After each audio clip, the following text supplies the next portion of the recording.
Bist du kritisch und denkst, ja, also diesen Dualseelen-Mist glaube ich sowieso nicht und Seelenpartner, was soll das überhaupt? Und bilde ich mir das alles ein? Und wie soll ich denn wissen, ob jetzt die Person, wo ich denke, oh, das ist, glaube ich, meine Dualseele. Wie soll ich denn wissen, dass das wirklich so ist? Ich wollte heute dieses kurze Video machen, um dir 3 Punkte zu geben, was Indizien sind oder sein können. Ne? Nicht, wenn das bei dir nicht so ist, dass du sagst, okay, dann habe ich mich total getäuscht.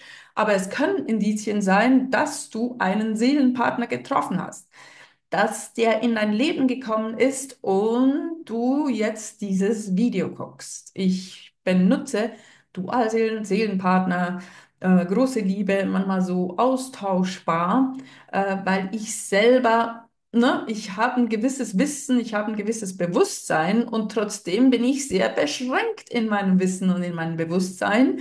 Und ich denke, dass damit einfach am besten getroffen ist, wenn ich sage Seelenpartner, große Liebe, Dualseele, einfach diese eine Person in deinem Leben, die dich googeln lässt, die dich meinen Kanal finden lässt, die dich nachts wach liegen lässt, die dich Visionen haben lässt oder Gefühle, dass der andere neben dir sitzt, obwohl er gar nicht neben dir sitzt oder du siehst überall Doppelzahlen und so weiter. All diese eine Person, die das in dir auslöst. Und da decken sich die Geschichten und die Erlebnisse, ne, von Menschen, die mich irgendwann kontaktieren. Ihr habt alle dasselbe mehr oder weniger erlebt und das kann man nicht umstoßen, man kann nicht sagen, ihr spinnt, wenn jeder von euch unabhängig davon das erlebt. Deshalb, ne, es geht nicht um das Label, es geht nicht um den Namen, Twin Flame, bla, keine Ahnung, ist egal. Es geht einfach um eure Erfahrung, die durch eine konkrete Person ausgelöst wurde. Und wenn ihr es wissen wollt, obwohl das vielleicht gar, ich weiß nicht, ist es wichtig zu wissen, ist es jetzt die Dualseele, das ist es sie nicht. Ich weiß schon, was ihr meint. Ja, ich will euch das nicht absprechen. Ihr möchtet das wissen. Und deshalb 3 Hinweise, die ich mir hier aufgeschrieben habe. Ich bin ja so schlecht im Spicken. Ich bin so gut im Freireden. Aber wenn ich gucken muss, was ich da aufgeschrieben habe, entdecke ich erstens meine eigene unleserliche Handschrift, die wirklich kaum zu entziffern ist. Die je schon mal was Handgeschriebenes von mir erhalten haben, wissen, was ich meine. Man sagt mir schon ein Leben lang, du schreibst wie ein Arzt. Ich so, ja, vielleicht bin ich ja auch einer. Keine Ahnung. Auf jeden Fall, erster Punkt. Diese Person hat dich in aller Konsequenz auf dich selber zurückgeworfen. Ne? Und das soll nicht so sein, so werfen, ne? Wie irgendwie einen Sack Sand in die Ecke wirft. Ne? Das ist so ein bisschen lieblos, sondern hat euch auf euch selber hingeschubst. Ne? Also ihr seid plötzlich mit euch selber und euren Themen radikal in Kontakt. Plötzlich guckt ihr euer Leben total mit anderen Augen an, eure Entscheidungen, eure Beziehungen, alles, was euch wichtig ist und euch ausmacht, guckt ihr plötzlich mit anderen Augen an und fragt euch plötzlich Dinge, die ihr euch vorher nicht gefragt habt. Und das ist das, ne, das klingt so ein bisschen neu, ah, okay. Ne, kann ja sein, dass es irgendwie mal in mir auslöst oder ist mir so passiert. In Tat und Wahrheit ist es äußerst brutal im Sinne von, es ist natürlich liebevoll, es ist nicht schlimm, aber es ist sehr vehement und intensiv.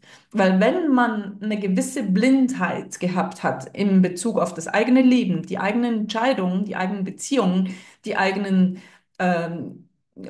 Choices, wie sagt man das, was man gewählt hat für sich, und dann plötzlich damit konfrontiert ist, dass man vielleicht sich gar nicht mehr gut fühlt mit diesen Entscheidungen oder mit diesen Beziehungen oder mit dieser Wahl, die man getroffen hat in Bezug auf Arbeit, Freunde, Hobbys, Wohnort, Partner, Kinder, Hund, Katze, Maus, ne, all die Dinge, die ihr da vielleicht rumkriechen habt bei euch zu Hause. Plötzlich sind die in Frage gestellt und ihr denkt, will ich das überhaupt? Ist es überhaupt passend? Will ich das noch? Macht mich das glücklich? Ich dachte, es macht mich glücklich. Jetzt merke ich aber, vielleicht habe ich mir das nur eingeredet. Vielleicht ist es die Wahl eines anderen. Vielleicht wollte mich mein Partner so unbedingt, dass ich gesagt habe, okay, wir heiraten.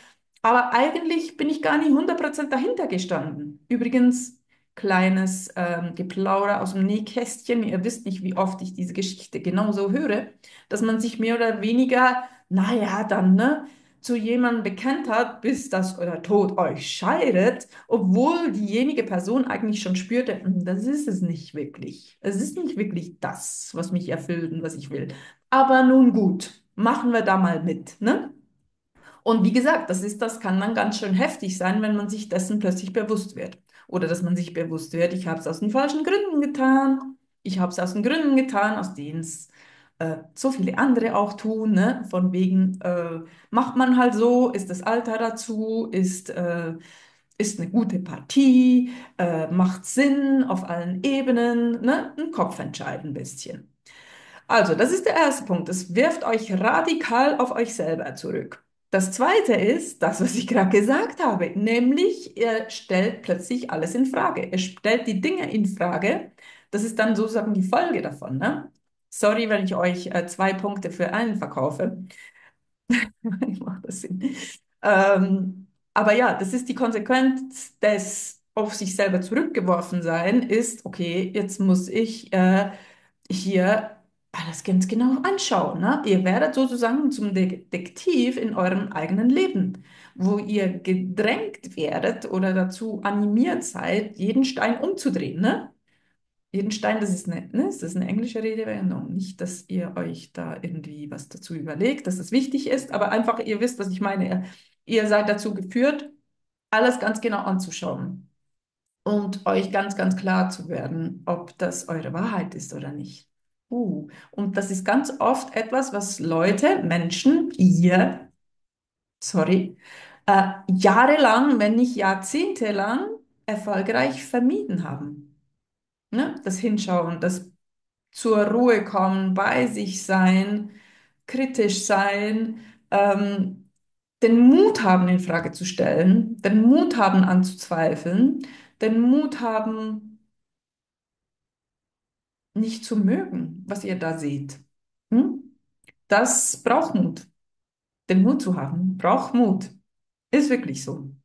Also das ist ein zweites Indiz, ne, das zugegebenermaßen mit dem ersten eng in Verbindung steht.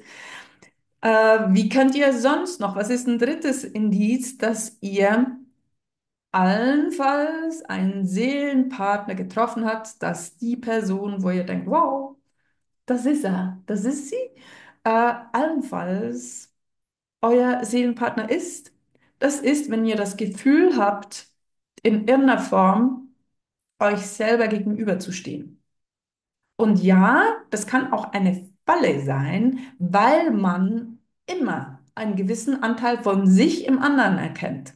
Ne? Im Grunde sind wir alle eins. Das heißt, wir haben alle sozusagen die gleichen Eigenschaften, die gleichen Verletzungen nicht. Ne? Verletzung ist nicht göttlich. Verletzung ist, was das passiert im Verlaufe der Leben.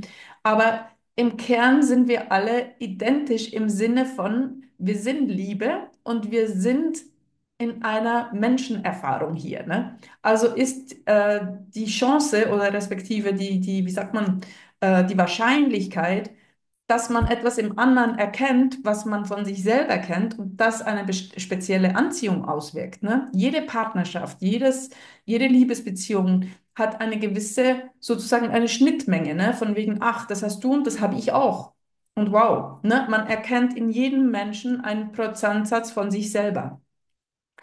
Beim Seelenpartner aber, bei der Dualseele, ist es so, dass ihr wirklich denkt, das bin ja ich. Das bin wirklich ich. Das ist auf, ne, was weiß ich, 20 Punkten, auch wenn ihr das nicht so genau beschreiben könnt oder auflisten könnt, ist auch nicht das Ziel.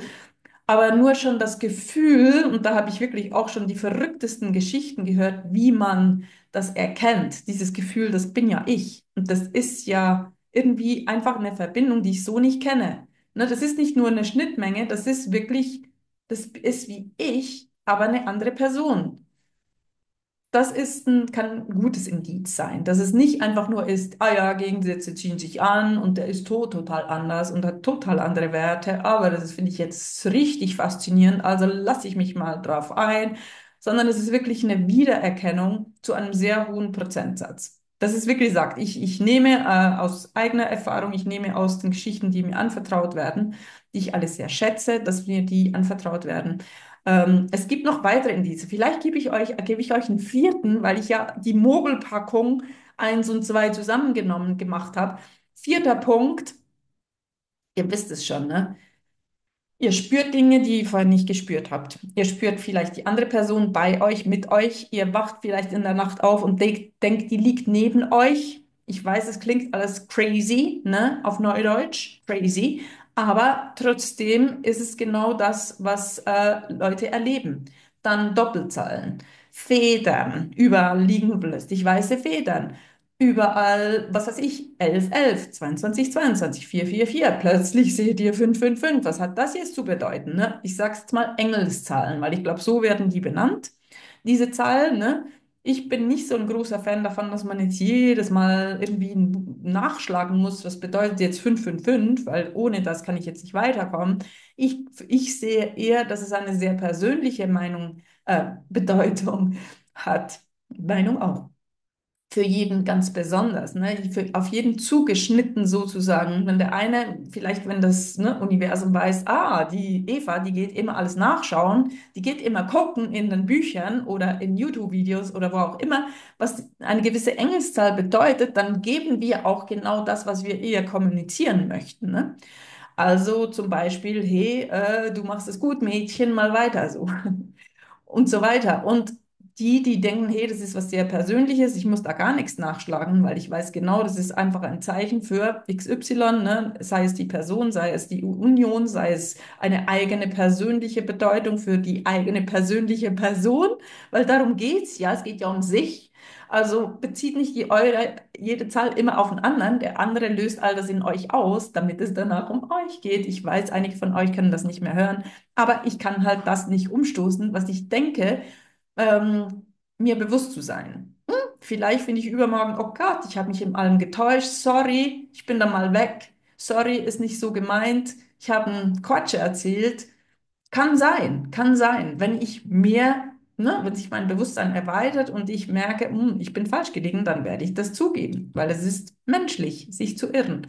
Im Moment glaube ich, dass es so ist, ne, was ich sage, dass es stimmt. Naja. Auf jeden Fall soll es hilfreich sein für euch. Ich hoffe, das war's auch in diesem Video. Nehmt Kontakt auf, wenn ihr denkt, hey, die Yvonne irgendwie, ne?